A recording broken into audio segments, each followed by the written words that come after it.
तो आज की वीडियो थोड़ी सी कंट्रोवर्शियल होगी। तो हाँ, अगर आप सच सुनना नहीं चाहते तो प्लीज इस वीडियो को यहीं पर छोड़ दो। बट हाँ, अगर आप जानना चाहते हो कि रावण को वाल्मीकि रामायण में किस तरह से डिस्क्राइब किया गया है तो हाँ, आप ये वीडियो कंटिन्यू कर सकते हो। तो हाँ, मेरा नाम है Aarvi and welcome back to the channel movies free. तो सबसे पहले बात करते हैं कि आखिर कंट्रोवर्सी हुई कहाँ।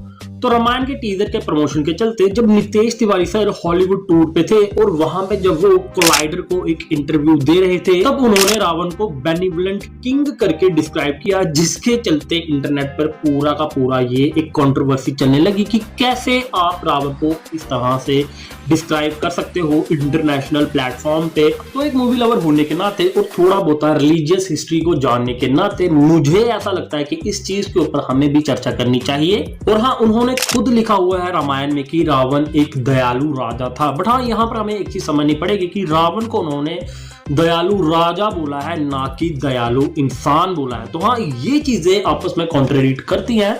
और मैं आपको आगे बढ़ने से पहले एक और चीज बता देता हूं कि हमारे पुराणों में जो भी लिखा है अगर हम उसको एज इट इज ही फॉलो करेंगे तो हम कभी भी उसका निष्कर्ष नहीं निकाल पाएंगे, हम कभी भी उसको डीपली नहीं जान पाएंगे। वेद पुराणों में जो भी लिखा है उसका मतलब एज इट इज नहीं होता, उसका मतलब बहुत ज्यादा डीप, बहुत ज्यादा लेयर होता है। तो रामायण के सुंदरकांड में वाल्मीकि जी खुद लिखते हैं, जब हनुमान जी माँ सीता को ढूंढते हुए लंका में पहुंचे तो वो लंका का वैभव देखकर, लंका को देखकर हैरान रह गए। तो वाल्मीकि जी आगे लिखते हैं कि जब हनुमान जी लंका पहुंचे तो लंका पहुंचकर उन्होंने दो राक्षसों की बातें सुनी जो खुशी में मतवाले थे और वहां लंका नगरी में भी उत्सव का माहौल था और इसी के साथ साथ वहां के लोग भी बहुत ज्यादा संपन्न थे। आगे वाल्मीकि जी लिखते हैं कि जब हनुमान रावण के महल के पास पहुंचे तो वहां पर भी उन्होंने ऐसे राक्षसों को देखा जो मंत्रों का उच्चारण कर रहे थे और जो षडांग वेद मतलब वेदों के 6 अंगों के ज्ञाता थे।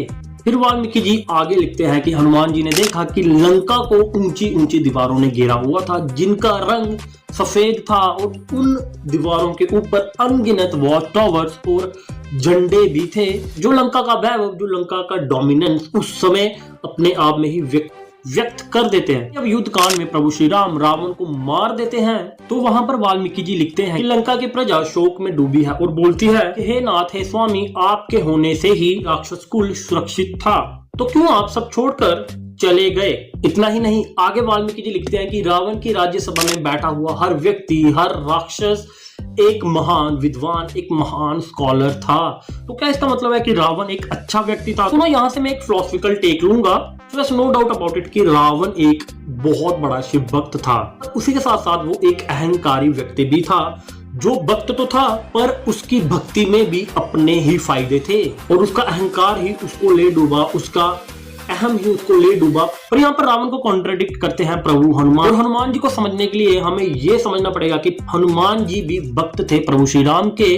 पर रावण और हनुमान जी में एक डिफरेंस है और वही डिफरेंस उन दोनों को अलग कर देता है। वही डिफरेंस हमें सही और गलत को चुनने में बहुत ज्यादा हेल्प कर देता है कि हनुमान जी की भक्ति में कंप्लीट सरेंडर, कंप्लीट डिवोशन है।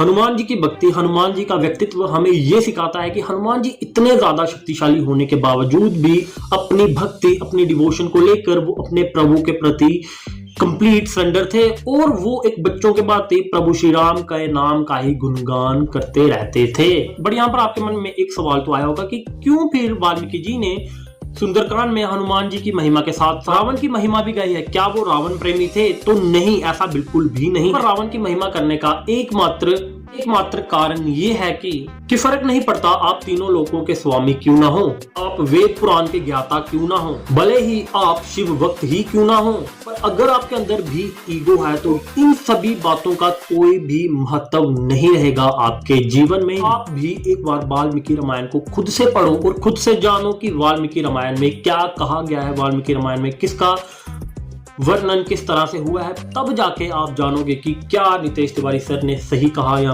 गलत कहा और क्या डिफरेंस होता है एक बेनिवोलेंट किंग और बेनिवोलेंट ह्यूमन में। तो वो सभी चीजें आपको तभी ही पता चलेंगी। बाकी हाँ, मेरा नाम है आरवी और अगर आपको ये वीडियो अच्छी लगे तो प्लीज चैनल सब्सक्राइब लाइक जरूर करिएगा। और हाँ, रामायण के ट्रेलर, रामायण की मूवी आने तक हम इसके ऊपर बहुत सी चर्चाएं करेंगे। तो अगर आप भी इंटरेस्टेड हो तो प्लीज चैनल को सब्सक्राइब और वीडियो को लाइक जरूर करना। बाकी हाँ, मिलते हैं आपसे अगली वीडियो में, तब तक के लिए जय श्री राम।